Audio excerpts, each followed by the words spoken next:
bonjour à tous, bienvenue sur la chaîne de l'Examen Crypto. Nous sommes le samedi 25 novembre 2023, 9h30 à l'heure à laquelle je fais cette vidéo. On va faire un point bien sûr sur le Bitcoin et on va regarder quelques cryptos du top 100. On démarre avec la CryptoMap. On a un très joli plus 10% sur le Mina. Même en réalité, depuis toute la semaine, il a pris beaucoup plus. Il a pris une trentaine de pourcents. Je l'avais donné dans mon channel des alertes. Donc ça, c'est quand même assez incroyable. SNX, pareil. Joli petit pump donné dans mon channel des alertes hier.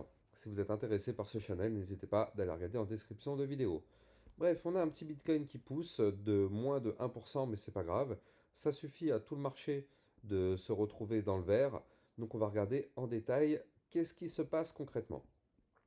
Alors, on va regarder, bah oui, ça c'est le Mina, regardez, le Mina, moi je l'avais donné ici effectivement suite à la cassure du range par le haut. Je l'avais donné dans le channel des alertes et derrière, qu'est-ce qui s'est passé? On voit là parfaitement l'explosion du cours, pouf, plus 32%. Incroyable. Donc voilà, ça se passe dans mon channel des alertes. Allez, on passe sur le Bitcoin en vue jour. Regardez ce qui se passe. Très intéressant. Bien sûr, je rappelle à tout le monde que tout ce que je vais dire dans cette vidéo ne sont en aucun cas des conseils financiers. Alors, hier, le Bitcoin a tenté une belle petite poussée. Donc, pour retracer ce qui s'est passé hier, eh bien, on voit que on a breaké la résistance des 37 444 dollars. Donc ça, c'est bien. Maintenant, cette résistance qui nous avait bloqué pendant pas mal de fois, une fois, deux fois, trois fois, quatre fois, cinq fois, six fois, et même ici aussi, eh bien, cette résistance maintenant se transforme en support. Donc on a les 37 444 en support. Maintenant, hier, on a essayé de pousser encore plus fort. Regardez avec cette mèche. On a été chercher ici les 37 898 et on a même été chercher la résistance du dessus aux 38 468 dollars. Le problème, c'est qu'on s'est fait rejeter par ces deux résistances. Double rejet, malheureusement, on a clôturé en dessous.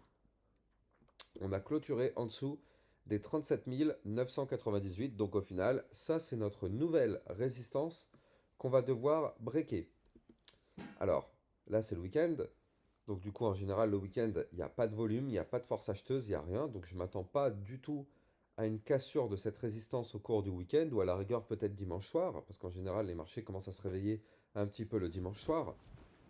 Mais là, tout ce qu'on voit, c'est qu'effectivement, on arrive dans une belle zone de compression entre ici, la résistance que je viens de vous donner, et aussi le haut du canal ascendant. Parce que regardez, ici, durant toute cette phase-là, on était dans un canal ascendant. Ce canal étant pété par le haut, donc maintenant on arrive ici avec la zone de support du canal et la zone de résistance qui est ici. Donc là, ça veut dire quoi? Ça veut dire que dans les jours, dans les X jours, donc il y en aura combien environ? Voilà, 6, 7, allez.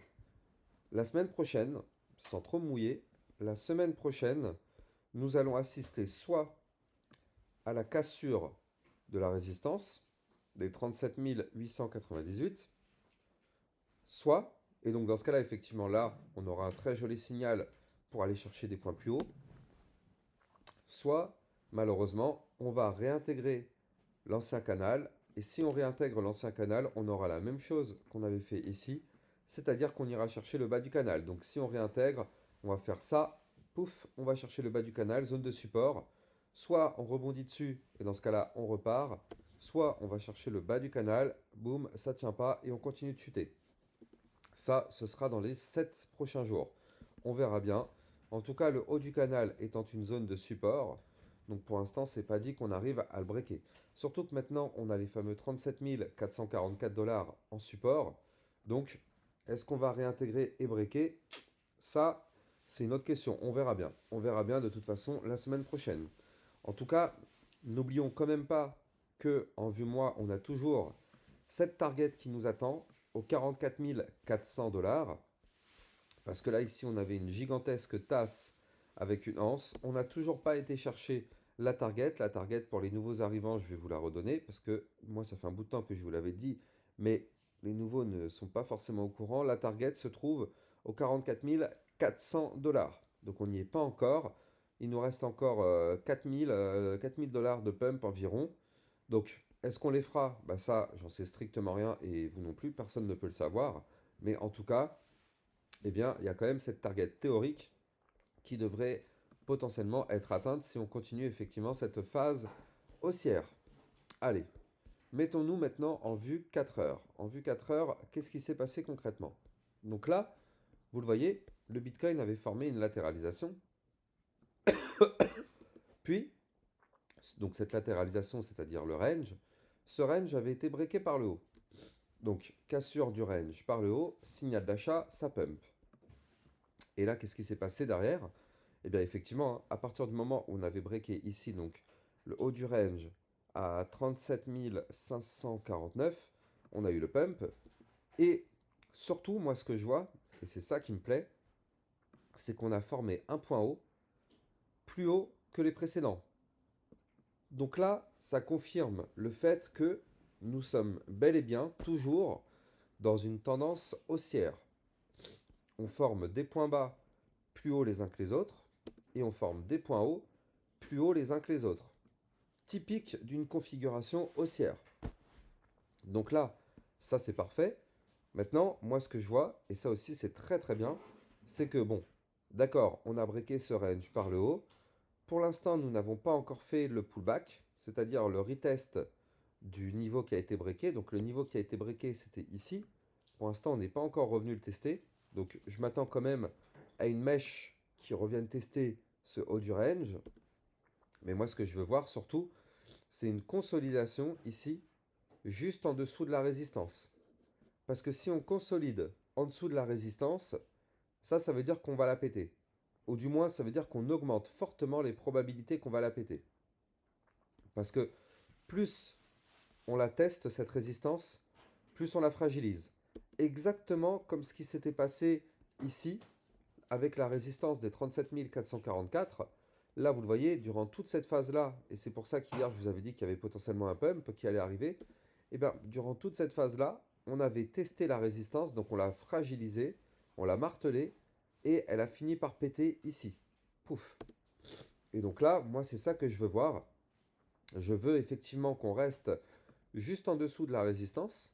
Bon, je veux d'abord qu'on fasse le pullback, et derrière, après, on reste en dessous de la résistance, et boum. Si on fait ça, effectivement, ce sera pour la péter par le haut. Et ça, pour aller chercher les résistances plus hautes. Et pourquoi pas la target aux 44 000 $. De toute façon, on verra ça la semaine prochaine. En tout cas, là, le scénario bear qu'on ne veut surtout pas voir, c'est que, donc ici, bon, il n'y aura pas de surprise si on revient tester les 37 546, parce que ça, c'est le haut de l'ancien range. Donc, il n'y aura aucune surprise si on revient le retester. Par contre, le scénario malheureusement bear, ce serait de réintégrer ce range par le haut, parce que si on fait ça, c'est pour aller chercher le bas du range. Et si malheureusement le bas du range vient à lâcher, donc ici le niveau du bas du range il se trouve au 37 281, si ce niveau vient à lâcher, malheureusement, ce sera pour chuter, pour aller rechercher des zones de support beaucoup plus bas. Donc ça, c'est le scénario bear, il faut quand même le mettre sur la table, même si ce n'est pas pour l'instant le scénario mis en avant, mais il peut toujours très très bien se valider. Attention, ne crions pas victoire. Allez, allons regarder maintenant nos cryptos du top 100. Donc, on va démarrer avec le Solana. Solana, hyper intéressant. Mais avant de vous en parler, je rappelle que les likes et les commentaires sont très fortement appréciés. Je rappelle que c'est grâce à ça que ma chaîne YouTube est mieux référencée dans les algorithmes de recherche. Donc là, du côté du Solana, on voit que nous sommes actuellement en vue jour dans un range et que là, on est revenu tester la résistance. Je vous l'avais dit hier, hein, pour tous ceux qui ont vu ma vidéo, eh bien, ça, on le savait. Maintenant, le problème, c'est que la résistance, elle est là, 59,256. Donc là, on est bloqué. Clairement, on est bloqué. On ne pourra pas aller plus haut pour l'instant, c'est pas possible. Sauf à l'unique condition qu'on break de façon validée, confirmée, pullback compris cette résistance pour aller chercher le haut du range au 62,149. Et si on break ce range par le haut, ce sera pour aller chercher bien sûr des points plus hauts. Mais là, pour l'instant, on est bloqué par la résistance. Donc, on ne sait pas du tout si on va réussir à la breaker ou pas. Moi, tout ce que je vois, c'est que la résistance, on l'a déjà fissurée un petit peu là. On l'a tenté de la breaker à quelques reprises. Donc, il faut qu'on continue de la taper pour la breaker une bonne fois pour toutes. Le Chainlink. Alors, pour ceux qui ont suivi ma vidéo d'hier, je vous avais dit qu'elle était très, très, très intéressante à suivre. Alors, pourquoi?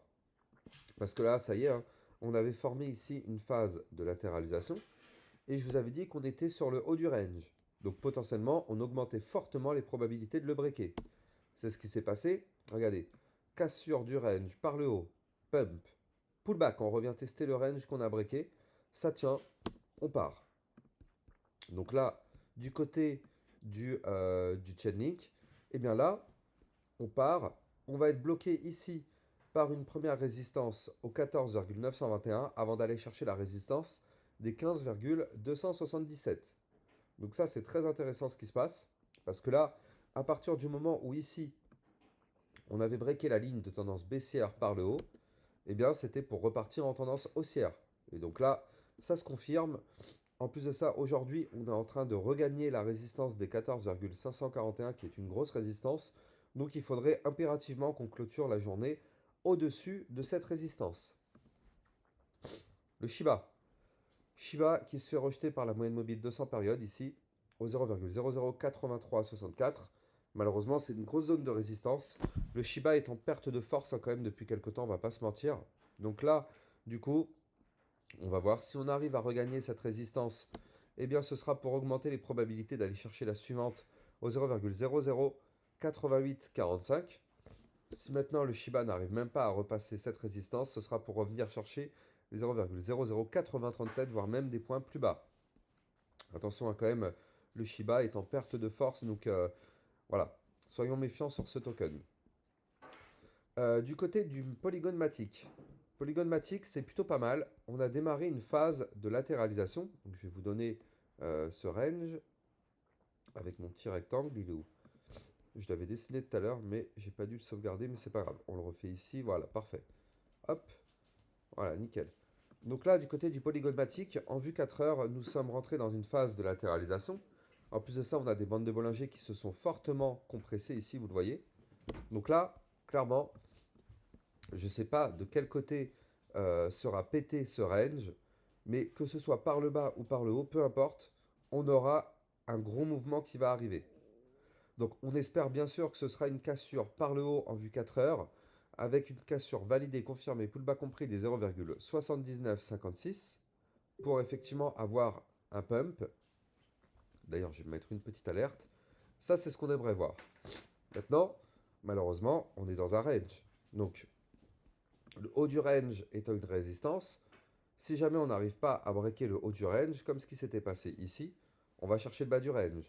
Donc là, si jamais on break le range par le bas, c'est-à-dire au 0,7543, là par contre, préparons-nous mentalement à avoir une chute assez vertigineuse. Affaire à suivre. Atom Cosmos qui continue, il continue de pump. Alors, lui par contre, on pump, oui, mais on est bloqué par la résistance. Elle est là, la résistance, au 9,068. Tant qu'on ne break pas cette résistance, c'est pas la peine d'espérer quoi que ce soit. Malheureusement, on est bloqué. On est bloqué et c'est une grosse résistance en plus, donc ouais, faisons extrêmement attention. Alors, pour tous ceux qui n'ont pas encore leur clé Ledger, profitez-en, il reste encore 2 jours. 2 jours pour en bénéficier, ça s'arrête le 27 novembre. Là, il y a une opération pour le Black Friday.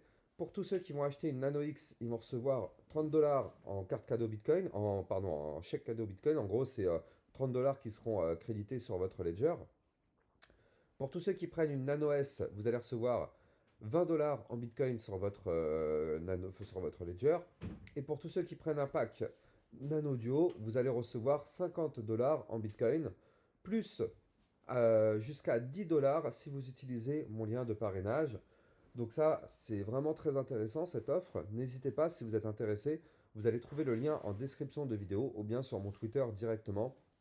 Il vous reste 2 jours, ça s'arrête le 27 novembre. Attention, après ça repassera au prix normal sans avoir de cadeau en Bitcoin. Donc là, ce serait dommage de rater, surtout si vous voulez profiter pour sécuriser vos crypto-monnaies.